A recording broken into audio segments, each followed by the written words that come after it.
Bonjour à tous et à toutes, Coucou 49 pour une vidéo sur les pommes de terre nouvelles. Donc là on est début mars, en fait il est grand temps de mettre les pommes de terre nouvelles. Si vous voulez les mettre le 25 décembre, le jour de Noël, vous pouvez. En fait il y a quelques années, avec les oncles, ils faisaient des concours pour ceux qui avaient la première pomme de terre nouvelle, la primeur quoi en fait. Et du coup ils plantaient au moment de Noël. Donc le gel va pas les influencer plus que ça. On a remarqué que en fait, si vous voulez, faut pas avoir du brou. Nous on appelle ça du brou là, ce qui va sortir au niveau des pommes de terre. La feuille en fait, faut pas un brou qui fasse 1 mètre. Quand vous avez des pommes de terre où le brou est vraiment allongé, vert foncé, là vous pouvez vous dire que vous aurez pas beaucoup de pommes de terre. Donc en fait, ce qu'on faisait, c'est vraiment, on va remettre en fait un voilage quand il va y avoir vraiment des grosses gelées. Demain matin, vous savez qu'il y a -4, -5. Vous avez un petit survoile, des petits arçons de maraîcher.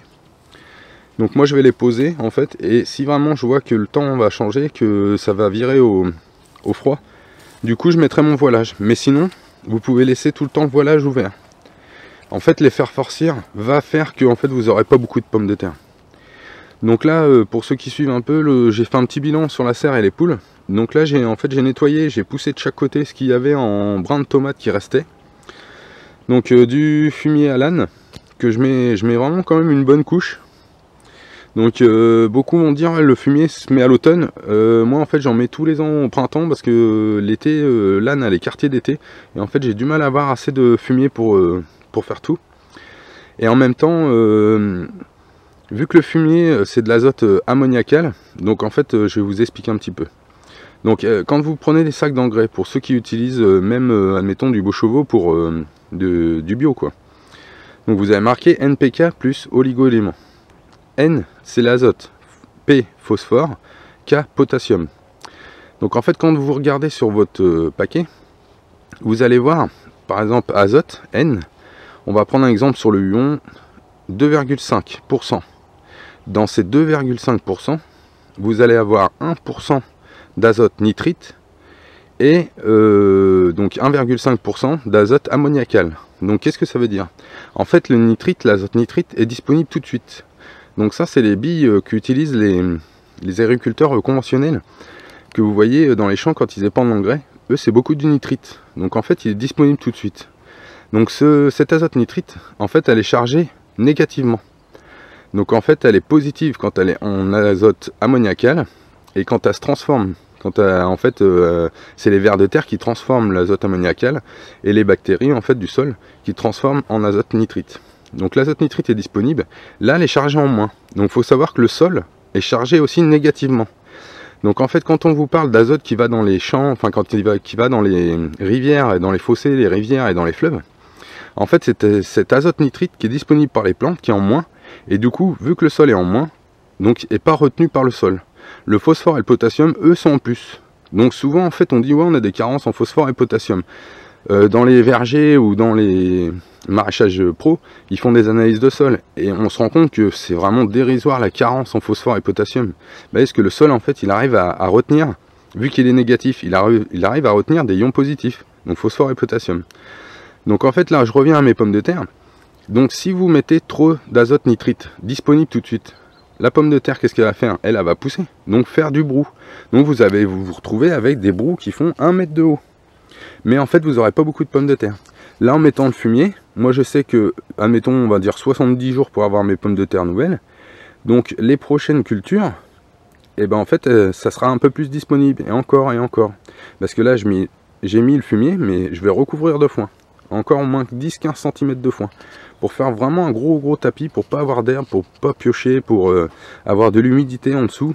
En fait, quand le matin vous allez embaucher, si vous avez loupé votre serre la veille, admettons vous n'avez pas arrosé, si le matin vous partez, vous êtes en retard, ou je sais pas, vous n'avez pas réussi à arroser, si vous avez un sol nu, comme ça, et encore, il y a quand même pas mal de, on voit, de matière organique, Et en fait, quand vous allez revenir à midi ou même le soir, les plantes, vous allez voir, ça fait vraiment la goule, quoi.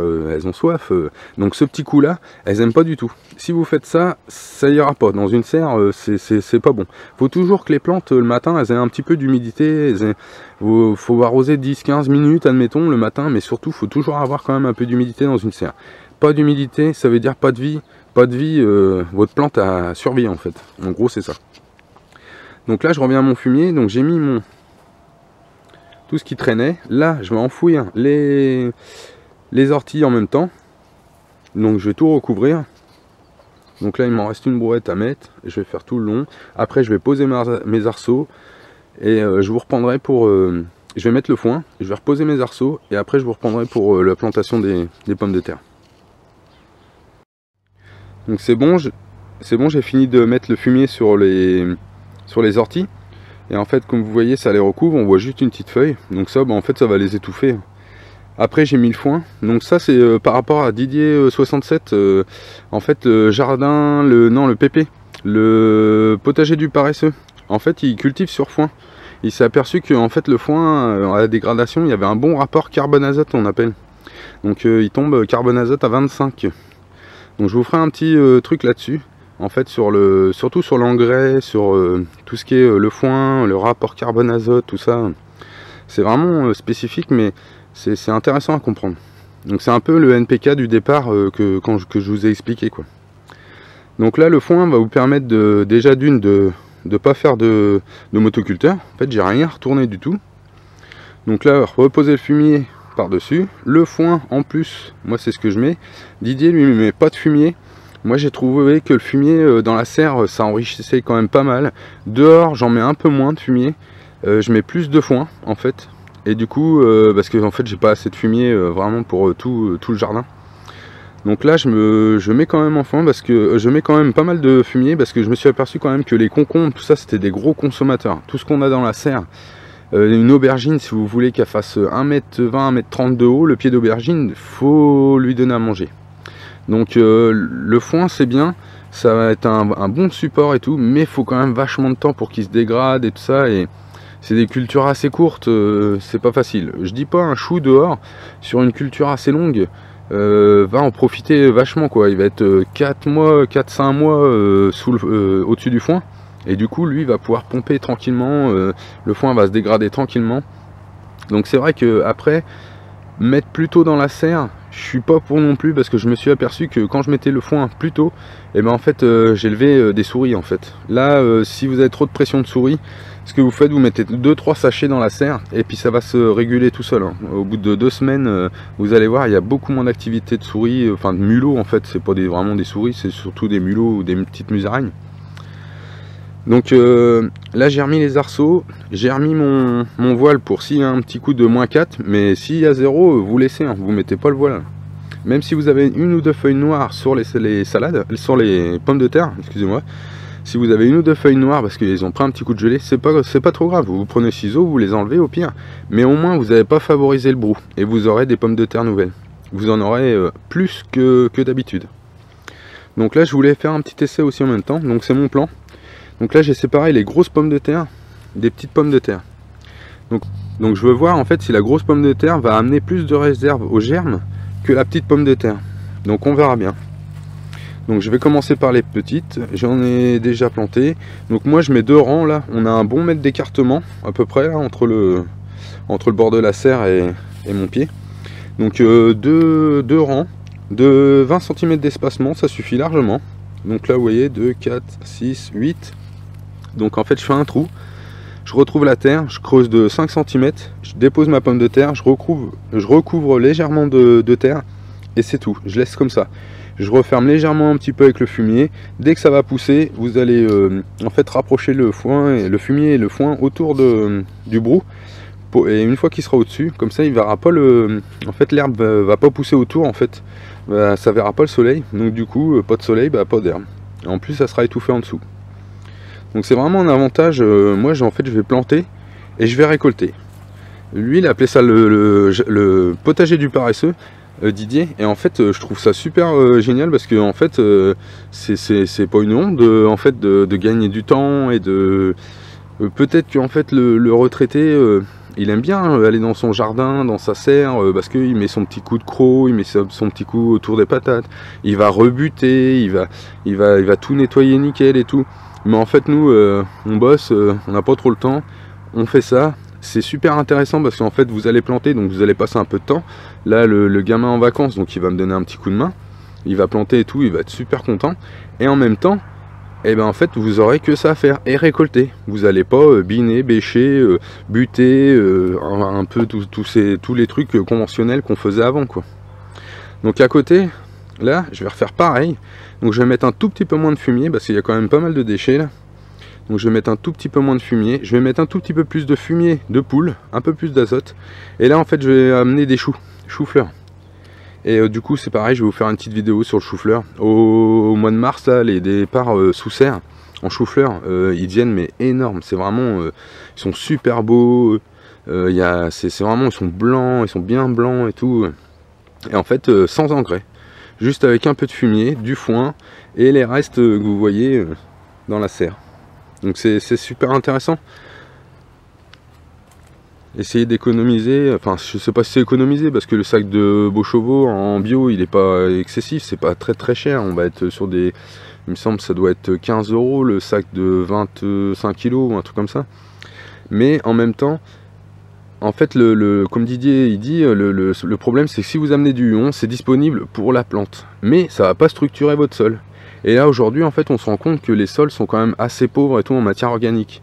Donc en fait c'est en enrichissant comme ça, avec du foin, du fumier et tout, que vous allez ramener de la vie dans votre sol. Et là en fait votre plante elle est capable de se défendre toute seule. Elle va passer mieux le coup de gel. En fait on s'est aperçu que si la plante était plus résistante, et ben en fait le coup de gel il est moins flagrant sur des plantes qui sont en bonne santé que des plantes qui sont déjà un peu faibles.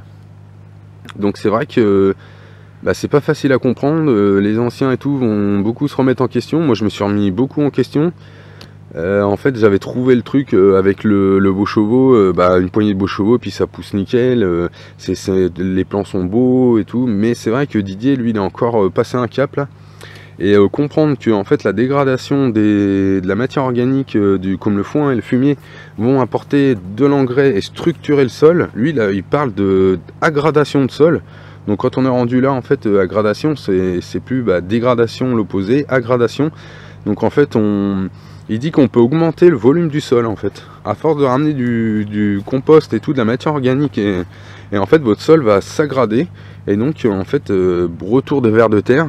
Beaucoup, là je commence à en avoir vraiment pas mal, des années sick. J'ai beaucoup moins de pucerons, je suis moins embêté sur certaines choses. Les concombres sont super beaux. Des fois avant j'avais du mal à faire des concombres, je trouvais que les feuilles elles cramaient. Et en fait c'était parce qu'il y avait un manque d'humidité. Que là-dessous, sous le foin, sous le fumier, vous avez tout le temps de l'humidité. Vous avez en fait, vous loupez 2 jours d'arrosage, la plante elle le verra même pas. Et quand vous avez le temps, vous venez, vous dites, vous grattez un petit peu. Si vous voyez que c'est pas assez humide, vous pouvez légèrement arroser. Mais à cette époque-là, ça sert à rien. On est au mois de mars. L'humidité, rien que du sol, par la capillarité de dehors, en fait, ça passe sous le nylon, sous la serre. Et en fait, le sol est quand même assez humide. Bon, c'était un petit point sur les pommes de terre, le foin, et puis les débuts d'aménagement de la serre. Merci à tous.